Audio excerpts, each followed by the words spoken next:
a combination of legal cannabis and battlefield acupuncture after basically being paralyzed in a wheelchair and medically discharged from the military, and you're back walking again and off all pharmaceuticals.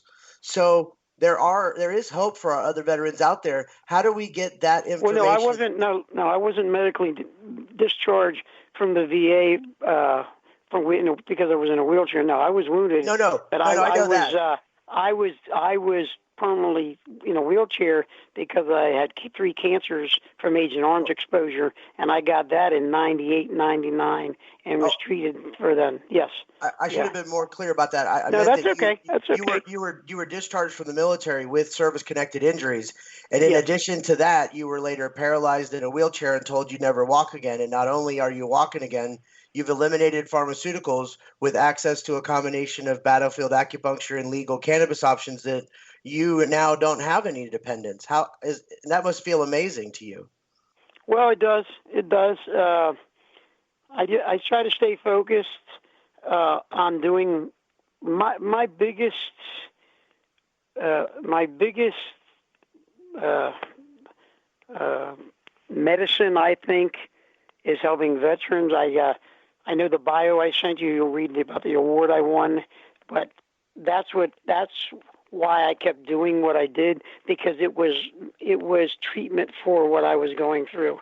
Helped me get away and not think about all my issues and my pain and stuff. So how do Okay, we to get be able that? Yeah. So how do we get the information that you use to overcome your pharmaceutical dependence and your, well, what you admitted as terminal illnesses? How do we get the information that these solutions are available to our veterans who feel like the only option is to take their life in the parking lot of their clinic? well, they've got to contact the service organizations at the VA hospitals, not just the VA hospitals. They got to contact the outreach, the vet centers, and the transition teams. We have transition teams at all the VA hospitals for the OSI and OSF people overseas. The transition teams take them under their wing right away. They'll get them put in a program with a social worker or a mental health consult. That's the start of what you have to do. And the Legion is the strongest political service organization in the country. They Wow. control what Congress does. When they want something, they go before Congress and get it. Now, I'm not saying none of the other organizations are good. They are. I'm a life member of every one of them. But the Legion's the strongest, and it's helped the most amount of people. Well, so let me ask you on that. You say that you use the CBD oil, and that the American Legion, goes to the VA and the federal government, and they advocate for what they need. Does the American Legion support access to cannabis as a safer option for veterans? Well, now each department, which is like the each state has a department, and they are allowing cannabis entrepreneurs come to their conventions all across the country. And I believe right now we have 20 states that are going to have it voted on for the medical marijuana and the CBD oils. And it's going to go in front of the national convention as far as an upcoming, and I believe it's in August or September. But anything that has to be passed through national has to be passed on the national floor at the national convention. It has to go be through a committee of committees and then voted on the floor by every state. Once that's done, and I think the Legion will push for it, and the disabled American Veterans for Life is doing the same thing, then it'll go in front of Congress.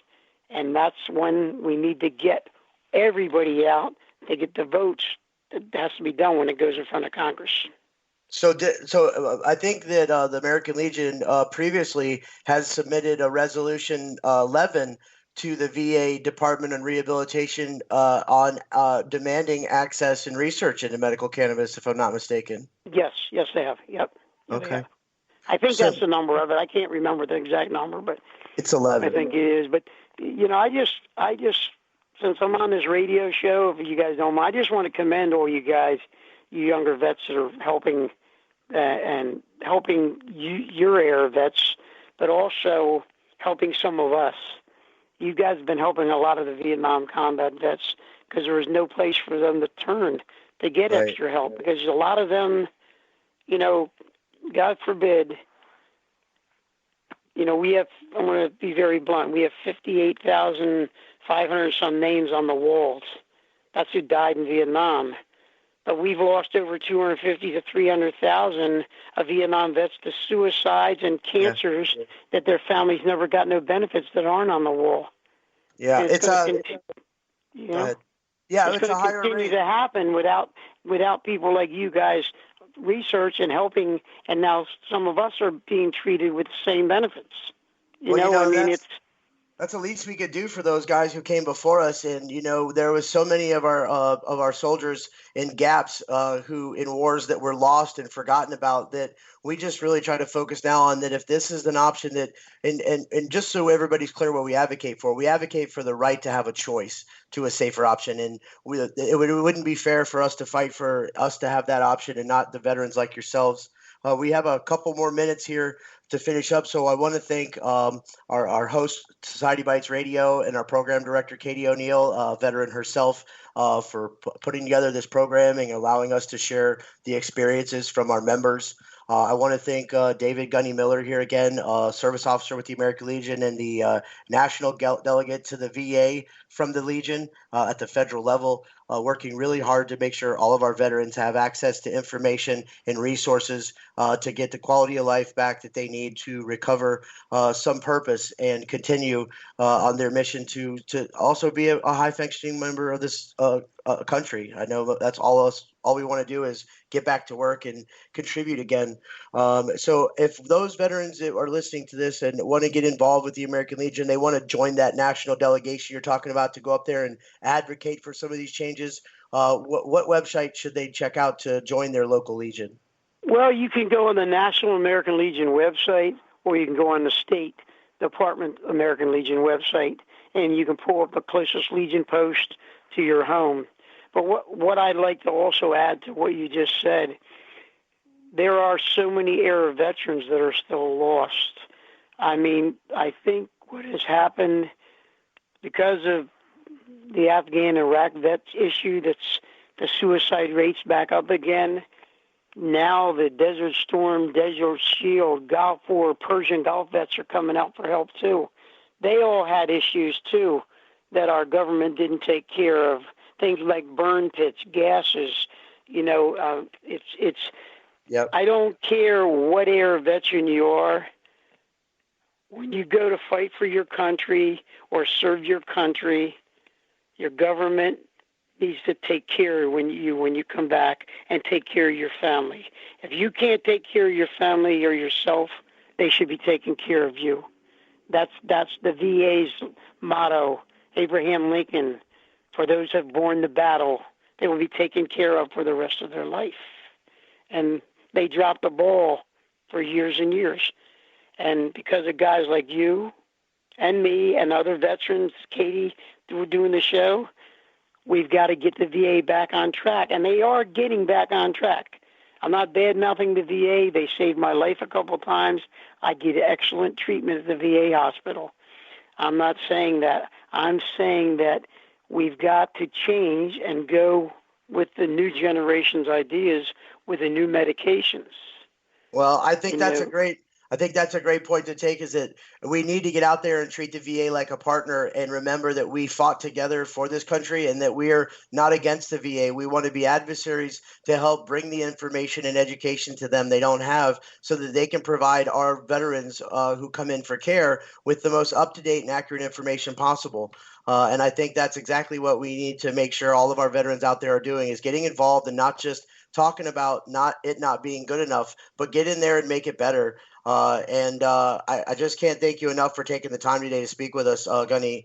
Thank you so much for everything you're doing for our community, for our veterans, for as a friend. We really appreciate you, and we hope you'll come on again and share some more of your experience with us. And if you guys get a chance to do any type of marching or not protesting, but going and assembling, if you go back and look through the history of the VA in 2001, we had an organized march that left the Vietnam Wall to headquarters VA, downtown Washington, D.C. I was involved with that. Another Marine, Mike Castle, from 2nd Battalion, 4th Marines in Texas, was involved. We marched. We had a police escort. It was an organized march to headquarters VA. We got to speak with the deputy director back then. We were marching to get the children and grandchildren of the Vietnam vets that were dying of cancer benefits, because the children were, and now grandchildren, are being accessed with issues too. Because of that march, they are getting those benefits. So don't ever stop what you guys are doing, because you got to make the country, the community, and the people realize what you guys are doing, and it's for the good of the veteran and the good of our country. Well, we're not going to stop, and we're not going to forget, and we're sure as heck going to remember to invite you next time, because we would love to have your support. So thank you again, Dave, and we hope you have a wonderful afternoon. We appreciate your service, and we look forward to speaking with you again. All right, thank you very much, buddy. Thank you. Have a great day. Bye-bye. Thank you again for tuning in today to the Veterans for Cannabis podcast on Society Bites Radio. We hope you enjoyed our interview today with David Gunny Miller, veteran and service officer at the American Legion. And we look forward to talking to you again. Thank you, and God bless.